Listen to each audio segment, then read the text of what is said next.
रामपुर गांव, एक ऐसा गांव जहां लोग दरवाजे खुले छोड़कर सोते थे, जहां भरोसा ताले से बड़ा होता था। लेकिन हर कहानी में एक दिन ऐसा आता है जब भरोसा टूटता है, और इस कहानी में भरोसा किसी बाहर वाले ने नहीं बल्कि घर के अंदर वाले ने तोड़ा था। श्याम, उठ गया तू? आज तो जल्दी जाग गया भाई। अरे भैया, आज खेत में काम ज्यादा है और ऊपर से बीवी सुबह से चिल्ला रही है, उठो उठो। सही है, हमारी तो अभी शादी नहीं हुई, इसलिए चैन से रहता हूँ। तभी पीछे से एक बुजुर्ग की आवाज आती है। अरे तुम लोग यहाँ मजाक कर रहे हो? उधर पंचायत में सरपंच जी इंतजार कर रहे हैं। अरे हाँ, आज नाली वाले मुद्दे पर मीटिंग है। चल जल्दी, नहीं तो सरपंच जी डांटेंगे। देखो, रामपुर गांव में कोई भी काम अधूरा नहीं रहेगा। नाली हो, सड़क हो या पानी, सब समय पर होगा। सरपंच जी, आप हैं तो हमें कोई डर नहीं। हाँ, आपने गांव को बदल दिया। लेकिन तभी दूर से बाइक की तेज आवाज आती है। ओहो, पूरा गांव यहाँ बैठा है और मुझे किसी ने बताया भी नहीं। विक्की, ये कोई तमाशा है? पंचायत चल रही है। अरे पापा, रिलैक्स, मैं तो बस देखने आया था। देखा, ये है सरपंच अरे का बेटा। हाँ, थोड़ा ज्यादा ही बिगड़ा हुआ है। शाम का समय है, घर में सन्नाटा है। विक्की दरवाजा पीटते हुए अंदर आता है और बोलता है, पापा, 5,000 रुपए चाहिए। क्यों चाहिए? दोस्तों के साथ शहर जाना है। हर बार दोस्तों के लिए पैसे? कोई काम करता है तू? आपको हमेशा काम ही दिखता है, मैं नहीं। मैं तेरा बाप हूं, सवाल पूछना मेरा हक है। नहीं, आप सिर्फ सरपंच हो, मेरे लिए कभी बाप बने ही नहीं। जब तक इस घर में हो, मेरे नियम मानने होंगे। तो रखो अपने नियम अपने पास। इतना कहकर विक्की वहां से चला जाता है। उस रात कुछ ऐसा हुआ जिसने इस गांव की नींव हिला दी। एक काली छाया धीरे धीरे दुकान की तरफ बढ़ती है। ताला तोड़ने की आवाज आती है, टक टक। दरवाजा खुलता है और पूरा अंदर अंधेरा। अरे लूट गया मैं, सब चोरी हो गया।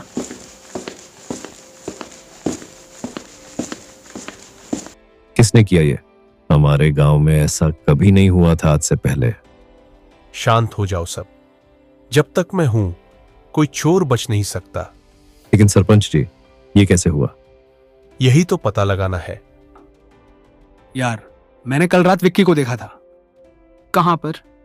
दुकान के पास, लेकिन मैं पक्का नहीं हूं, अंधेरा था। क्या सच में? देख भाई, ये बात किसी को मत बताना, वरना हम ही फंस जाएंगे। कहानी अभी शुरू हुई थी, लेकिन असली खेल अभी बाकी था, क्योंकि जिसे लोग चोर समझ रहे थे वो अकेला नहीं था। अब तो डर लगने लगा है, रात को नींद नहीं आती। पहले तो दरवाजा भी नहीं बंद करते थे, अब तो ताला लगाना पड़ रहा है। देख रहा है, एक चोरी ने पूरे गांव का माहौल बदल दिया। और अगर चोर पकड़ा नहीं गया तो ये डर और बढ़ेगा।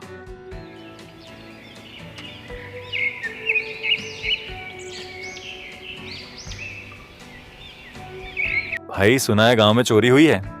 हाँ, सुना तो मैंने भी है। तुझे क्या लगता है किसने किया होगा? जो सबसे कम शक के घेरे में हो वही करता है असली काम। तू कुछ ज्यादा ही जानता है भाई। ज्ञान रखना बुरी बात है क्या? इतना बोलकर विक्की वहां से चला जाता है। आज फिर देर से आया है। आपको क्या फर्क पड़ता है? फर्क पड़ता है, तू मेरा बेटा है। नहीं, मैं सिर्फ आपका नाम हूं, जिसे आप लोगों के सामने दिखाते हो। तू ये सब क्यों बोल रहा है?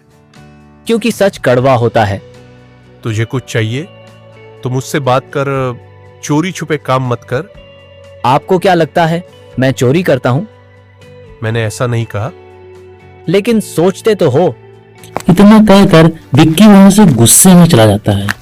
इस बार सरपंच के चेहरे पर शक और दर्द दोनों साफ साफ दिखाई दे रहा है। इस बार दोबारा रात को एक घर में चोरी हुई। एक बुजुर्ग और औरत सो रही है। दरवाजा धीरे से खुलता है, कदमों की आवाज और अलमारी खुलती है। गहने उठाए जाते हैं, लेकिन अचानक औरत की आंख खुल जाती है। कौन है? चोर भागता है, लेकिन इस बार उसका चेहरा थोड़ा दिखता है। सिर्फ आंखें और वो आंखें विक्की जैसे लगती हैं। सुबह सुबह घबराई औरत बोली, मैंने उसे देखा। किसे? वो सरपंच के बेटे जैसा लग रहा था।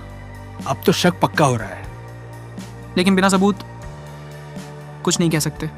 गांव में चोरी होने के बाद सरपंच जी ने एक पंचायत बुलाई। सरपंच जी, अब तो साफ है कि हमारे ही घर का आदमी चोर है। बिना सबूत के किसी पर आरोप मत लगाओ। मैंने अपनी आंखों से देखा है। रात का अंधेरा था, गलती हो सकती है। लेकिन हर बार विक्की गायब क्यों रहता है? चोरी की रात को भीड़ में फुसफुसाहट होने लगी।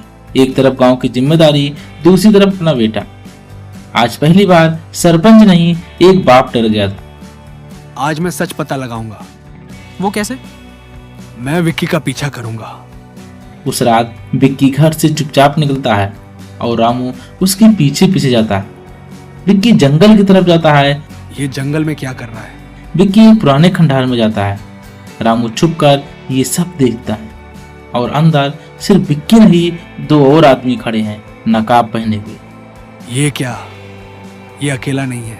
अगला काम बड़ा होना चाहिए। गांव वाले अब डर चुके हैं। बस एक आखिरी वार और पूरा गांव हमारे कंट्रोल में होगा। ये तो बहुत बड़ा खेल है। हे भगवान, ये मैंने क्या देख लिया?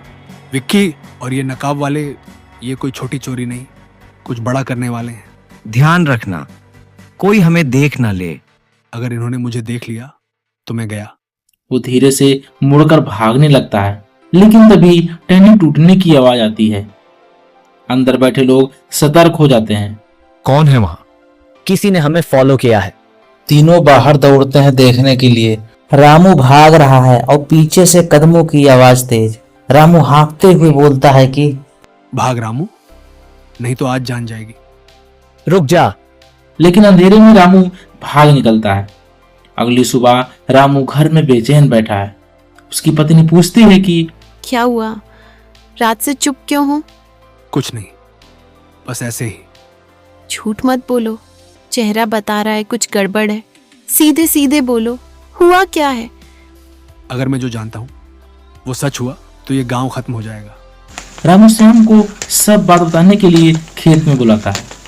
क्या बात है, इतना सीरियस क्यों है? जो मैं बोलने वाला हूँ वो सुनकर तू भी डर जाएगा। अरे बोल भी, सस्पेंस मत बना। कल रात मैं विक्की का पीछा कर रहा था। वो जंगल के खंडहर में गया। अकेला ही गया था क्या? नहीं, वहां दो और लोग थे। क्या मतलब, ये गैंग है? नकाब पहने हुए। हाँ, और वो लोग कुछ बड़ा प्लान कर रहे हैं, पूरे गांव को अपने कंट्रोल में लेने का। क्या सच में? तब तो ये बात सरपंच को बतानी पड़ेगी। लेकिन अगर वो मानेंगे नहीं तो भी बताना पड़ेगा। ये गांव का मामला है। दोनों लोग आखिरकार फैसला लेते हैं कि सरपंच को सब कुछ बताने के लिए, और सरपंच के घर जाते हैं। क्या बात है, इतनी जल्दी जल्दी क्यों आए हो? सरपंच, ये दो जो हम बताने वाले हैं वो सुनकर आपको झटका लगेगा। सीधे बोलो। आपका बेटा अकेला चोर नहीं है, वो एक गैंग के साथ है। दिमाग खराब हो गया है तुम्हारा। नहीं सरपंच जी, हम सच बोल रहे हैं सरपंच जी। मैंने अपनी आंखों से देखा है। बस बहुत हो गया। पहले मेरे बेटे पर चोरी का आरोप, अब गैंग का भी इल्जाम। हम झूठ क्यों बोलेंगे सरपंच जी? क्योंकि तुम लोग जलते हो उससे। अगर हम गलत हुए तो सजा दे देना, लेकिन एक बार खुद सच देख लीजिए। और उसी समय एक लड़का दौड़ते हुए आता है और कहता है, सरपंच जी, बड़ी मुसीबत हो गई, गांव के स्कूल में आग लग गई। लोग भागते हुए स्कूल की तरफ जाते हैं। आग लगी हुई है, बच्चे रो रहे हैं। ये उसी गैंग का काम है। हाँ, वो डर फैलाना चाहते हैं। ये साधारण चोरी नहीं, ये हमला है। हमने कहा था ना, ये प्लानिंग है। सरपंच पहली बार सोच में पड़ता है। उस रात विक्की अकेला खड़ा है और खुद से ही कह रहा है कि अब खेल शुरू हो चुका है। आज स्कूल जला है, कल पूरा गांव जलेगा। पीछे से ये आवाज आती है, हाँ, और उस दिन रामपुर हमारा होगा। विक्की पीछे मुड़ता है। एक शख्स अंधेरे में खड़ा है, लेकिन चेहरा नहीं दिखता है। अब साफ हो चुका था विक्की सिर्फ एक मोहरा है, लेकिन असली खिलाड़ी कौन है, जिसने एक बेटे को अपने ही बाप के खिलाफ खड़ा कर दिया। सुबह जब बच्चे स्कूल जाते हैं तो जली हुई दीवारें देखकर बच्चे रो रहे हैं। अब हमारे बच्चे कहाँ पढ़ेंगे? पहले चोरी, अब आग, ये गांव बर्बाद हो जाएगा। ये सिर्फ डराने के लिए नहीं था, ये मैसेज था सरपंच के लिए। मैंने इस गांव को अपना परिवार माना, हर इंसान की जिम्मेदारी ली, लेकिन अपने ही घर को संभाल नहीं पाया। क्या सच में ये सब विक्की ने किया है? सरपंच जी, अब भी वक्त है, सच स्वीकार कर लीजिए। अगर वो सच हुआ तो मैं बाप कहलाने लायक नहीं रहूंगा। अगली रात को फिर उसी खंडहर में विक्की और वही नकाब वाला खड़ा है। नकाब वाला कहता है, स्कूल जल गया, अब अगला कदम? गांव वाले डर चुके हैं, बस एक बड़ा वार बाकी है। अब की बार सीधे दिल पर वार होगा।